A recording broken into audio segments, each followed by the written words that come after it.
Hello friends, आज हम ECG पढ़ने जा रहे हैं। ईसीजी पढ़ने के लिए आपको पहले कार्डियक साइकिल की नॉलेज होनी चाहिए। कार्डियक साइकिल मैंने पिछली वीडियो में पढ़ा दिया है। सो कार्डियक साइकिल पढ़ के ही ईसीजी पढ़ सकते हैं, क्योंकि इसमें ईसीजी में सारे उसी के इवेंट्स को डिस्कस करते हैं। सो स्टार्ट करते हैं। ईसीजी जिस मशीन से हमें प्रोड्यूस मिलती है, ऑब्टेन होती है, उसको बोलते हैं इलेक्ट्रोकार्डियोग्राफ। और जो हमें ग्राफिकल रिप्रेजेंटेशन मिलता है उसको बोलते हैं इलेक्ट्रोकार्डियोग्राम।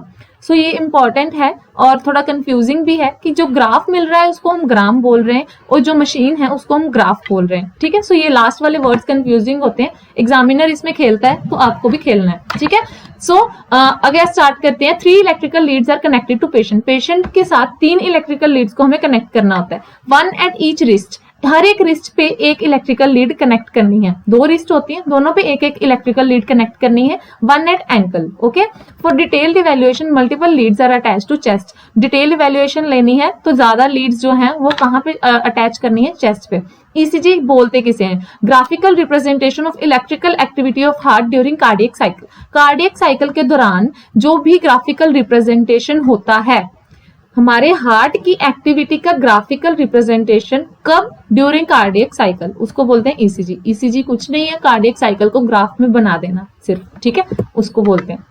अब ईसीजी पढ़ने से पहले थोड़ा सा कार्डियक साइकिल को हम रिवाइज कर लेते हैं। सिस्टोलिक मतलब कॉन्ट्रैक्शन और डायस्टोलिक मतलब रिलैक्स स्टेट। सबको पता है कार्डियक साइकिल का ड्यूरेशन कितना होता है? 0.8 सेकंड का होता है। एट्रियल सिस्टोल सबसे पहले होता है, जो कि 0.1 सेकंड के लिए होता है। सबसे पहले एट्रिया में सिस्टोल होता है, एट्रिया में कॉन्ट्रैक्शन होता है, उसके बाद वेंट्रिकुलर डायस्टोल चलता है। ठीक है, उसके बाद होता है वेंट्रिकल में सिस्टोल। वेंट्रिकल कॉन्ट्रैक्ट करते हैं, उस टाइम पे एक साउंड प्रोड्यूस होती है जिसको बोलते हैं लब साउंड। उसके बाद वेंट्रिकल में डायस्टोल हो जाता है, वेंट्रिकल रिलैक्सेशन में चले जाते हैं और एट्रिया भी उस टाइम पे रिलैक्स कर रहे होते हैं, तो उस टाइम पे साउंड प्रोड्यूस होती है डब साउंड। ये छोटा सा ओवरव्यू है, वैसे इसको पढ़ने के लिए आपको अच्छे से कार्डियक साइकिल आना चाहिए। आगे बढ़ते हैं। ये हमारी है ईसीजी। ये हमारी क्या है? ईसीजी। जो हमें ग्राफ मिलता है that is electrocardiogram. This is ECG. ठीक है, ईसीजी हम खुद से ड्रॉ करते हैं। स्टार्ट करते हैं। सबसे पहले हमें पी वेव मिलती है। सबसे पहले कौन सी वेव मिलती है? P wave. This is electrical excitation. NCERT इसको बोलती है इलेक्ट्रिकल एक्साइटेशन। क्यों एनसीईआरटी ने इसको इलेक्ट्रिकल एक्साइटेशन बोला? क्योंकि ये पहले तो ये समझ लो कि पी वेव है क्या। This is depolarization of atria. Depolarization of atria. Atria का depolarization means contraction of atria. Contraction systole of atria. ठीक है, एट्रिया में कॉन्ट्रैक्शन हुआ। किसने करवाया? एसए नोड ने करवाया था। सबको पता है SA node action potential create करता है और उसकी वजह से एट्रिया में कॉन्ट्रैक्शन होता है, इसलिए उसको इलेक्ट्रिकल एक्साइटेशन बोला। पी वेव के बाद हमें मिलता है क्यूआरएस कॉम्प्लेक्स। कौन सा complex? QRS complex. QRS complex क्या मार्क करता है? इट मार्क्स द डीपोलराइजेशन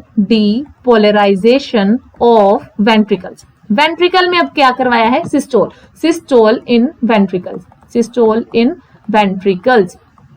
ठीक है, क्यूआरएस क्या करेगा? वेंट्रिकल में सिस्टोल करवाएगा। क्यूआरएस की एक और खास बात है कि एनसीईआरटी की लाइन है कि क्यू के बाद ही सिस्टोल स्टार्ट होता है और Q marks the beginning of systole. Q marks the beginning of systole, यानी कि एट्रिया का सिस्टोल पी से लेकर के क्यू तक चलता है, उसके बाद ही क्यू के बाद ही क्या होता है? वेंट्रिकल में सिस्टोल होता है। अब ये क्यूआरएस तक पूरा सिस्टोल चल रहा है, पूरा चल रहा है। कहां तक चलता है? टी वेव तक सिस्टोल चलता रहता है। और टी वेव के एंड पे क्या होता है? सिस्टोल एंड होता है। Systole end at end of T wave. Systole end at end of T wave. T wave वैसे रिप्रेजेंट किसको करता है? T wave represent repolarisation of ventricle. Repolarisation of ventricle, इसका क्या मीनिंग है? T wave repolarisation of ventricle को mark कर रहा है, means depolarisation of ventricle. Repolarisation means relaxed. अब वेंट्रिकल रिलैक्स स्टेट में आ जाएंगे। सो क्यू से लेकर के टी तक वेंट्रिकल्स किस में थे? सिस्टोलिक में थे। अब टी के बाद जो भी फेस आएगा फर्दर पी तक क्या रहेंगे? वेंट्रिकल्स डायस्टोलिक फेज में रहेंगे। और अब एक बात यहाँ पे जान लें कि एट्रिया जो है, एट्रिया सिर्फ पी से लेकर के क्यू तक ही सिस्टोल में रहता है, बाकी पूरा टाइम एट्रिया जो है वो डायस्टोलिक फेस में रहता है, रिलैक्स स्टेट में रहता है। इसलिए टी के बाद जो भी फेस आएगा उसको बोलते हैं जायंट डायस्टोल। जो हार्ट है वो जॉइंट डायस्टोलिक स्टेज में रहता है। एट्रिया और वेंट्रिकल, एट्रिया एंड वेंट्रिकल दोनों के दोनों किस में रहते हैं? डायस्टोलिक स्टेज में रहते हैं, ठीक है। सो इसलिए इसको बोलते हैं जायंट डायस्टोल। अब एक और बात इंपॉर्टेंट है, QRS कॉम्प्लेक्स। QRS कॉम्प्लेक्स से हम क्या काउंट कर सकते हैं?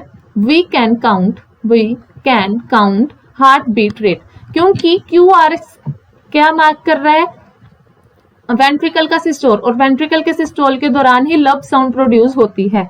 तो हार्ट बीट रेट मींस कितनी बार हार्ट ने बीट किया, कितनी बार हार्ट ने बीट किया, जितनी बार QRS कॉम्प्लेक्स बनेगा उतनी बार हार्ट ने बीट किया होगा। इसलिए हम हार्ट बीट रेट को कैलकुलेट कर सकते हैं बाय काउंटिंग QRS कॉम्प्लेक्स, ठीक है। अब मुझे लगता है आपको समझ में आ गया होगा। एक बार फिर से देख लेते हैं। चलो, ये है हमारे पास पी वेव। पी वेव जो है electrical excitation and depolarization of atria, that is contraction of atria. QRS complex depolarization of atria, और contraction start shortly after Q and marks the beginning of systole, जैसे कि मैंने आपको बताया। उसके बाद Q से लेकर के T तक पूरा क्या चलता है? सिस्टोल चल रहा होता है, और T के एंड पे, and of T wave mark the end of systole.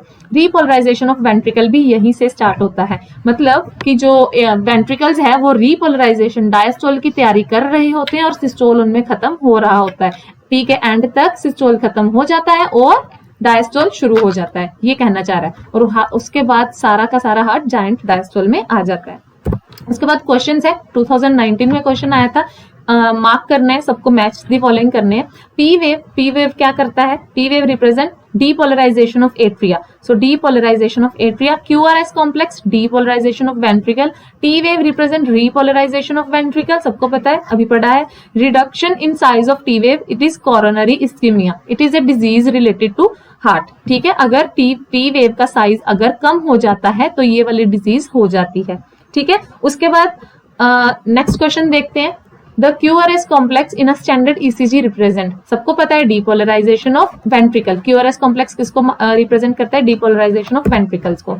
उसके बाद देखते हैं, given below is the ECG of normal human की ECG दे रखी है और सारे के सारे waves के बारे में कुछ कुछ पॉइंट बताएं। सो सबसे पहले ए ऑप्शन पढ़ते हैं, peak P and R together systolic and diastolic blood pressure. बिल्कुल गलत, सिस्टोलिक और डायस्टोलिक दोनों नहीं बताते, आपको पता है सिर्फ सिस्टोलिक ही बताते हैं, सिर्फ सिस्टोलिक बताते हैं। कौन? P और R, क्योंकि सिर्फ डीपोलराइजेशन की बात हो रही होती है इन दोनों इवेंट्स में।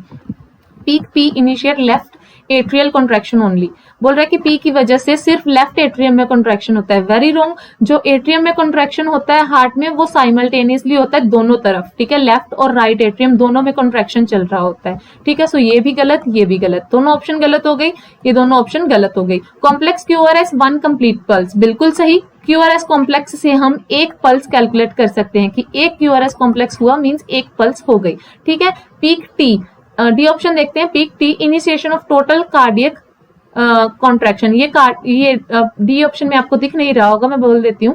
Peak T represent initiation of total cardiac contraction, it is contraction. तो आप खुद बताएं, टोटल कार्डियक कॉन्ट्रैक्शन होती है क्या? टोटल कार्डियक कॉन्ट्रैक्शन मींस पूरा का पूरा हार्ट कॉन्ट्रैक्ट करता है क्या टी में? बिल्कुल गलत, टी में तो रीपोलराइजेशन होता है। रीपोलराइजेशन मींस डायस्टोल होता है, रिलैक्स होता है, कॉन्ट्रैक्ट नहीं होता है, इसलिए ये वाली ऑप्शन भी गलत हो जाएगी। सो आई होप आपको समझ में आया होगा। मैंने प्रीवियस ईयर क्वेश्चन भी डिस्कस करने की कोशिश की है। फिर भी अगर आपको कोई डाउट रहता है तो आप कमेंट बॉक्स में डाउट पूछ सकते हैं, मैं पूरी कोशिश करूंगी आपको डाउट समझाने की। Thank you.